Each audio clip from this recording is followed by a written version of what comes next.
Normally we use this to practice indirect vision.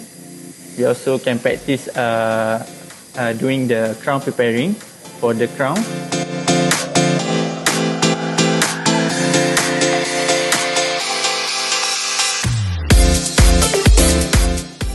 Opposite, and first this blue thing is an etching, so it basically consists of acid, phosphoric acid. So I'm just going to apply it all over the